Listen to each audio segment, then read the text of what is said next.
Hi friends, welcome to யாஷிகர். நம்மளோட விஜய் டிவியில் கார்த்திகேயன் சீரியல் நடித்த நம்மளோட பிரியங்கா ரீசெண்டாக அவங்களோட ருத்ர கருட புராணா அப்படின்னு சொல்லி ஒரு மூவி பண்ணியிருக்காங்க. உங்கள் எல்லாருக்குமே தெரியும். அதோட ட்ரைலர் அப்புறம் ஒரு சாங் கூட ரிலீஸ் பண்ணியிருந்தாங்க. பார்த்துருப்பீங்கன்னு நினைக்கிறேன். ரொம்பவே பியூட்டிஃபுல்லாக இருந்துச்சு அவங்களோட அந்த சாங்குமே. எப்போ மூவி ரிலீஸ் ஆகும் அப்படின்னு சொல்லி எதிர்பார்த்துட்ருக்க ரசிகர்களுக்கு ஒரு பெரிய சர்ப்ரைஸாக இன்றைக்கி நம்ம பிரியங்கா அவங்களோட இன்ஸ்டாகிராம் பேஜில் வந்து ஒரு போஸ்ட் ஒன்று ஷேர் பண்ணியிருந்தாங்க. ஒரு இன்வெஸ்டிகேஷன் சாங் வந்து இன்றைக்கி ரிலீஸ் பண்ணுறாங்க. டிசம்பர் 12 4/14 வந்து ரிலீஸ் ஆக போகுது அப்படின்ற மாதிரி கொடுத்துருந்தாங்க. ஆல்ரெடி ரிலீஸ் ஆகிருக்கும். அதே மாதிரி மூவி எப்போ வந்து ரிலீஸ் ஆகுது அப்படின்னா ஜான்வரி 24 அன்றைக்கி வந்து ரிலீஸ் ஆகுது அப்படிங்கிற மாதிரி சொல்லியிருக்காங்க.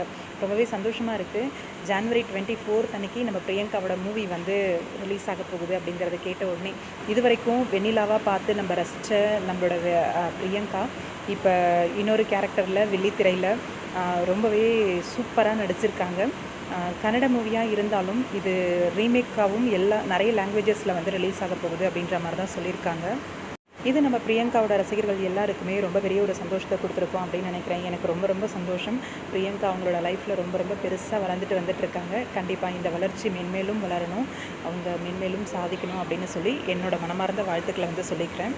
இன்னும் நிறைய பிக் ப்ராஜெக்ட்ஸ் வந்து அவங்களுக்கு கிடைக்கணும். சின்ன திரையில் பார்க்க முடியல அப்படிங்கிற ஒரு வருத்தம் இருந்தாலும் வெள்ளித்திரையில் ஜொலிக்கிறத பார்க்க தானே போகிறோம். வாழ்த்துக்கள் பிரியங்கா.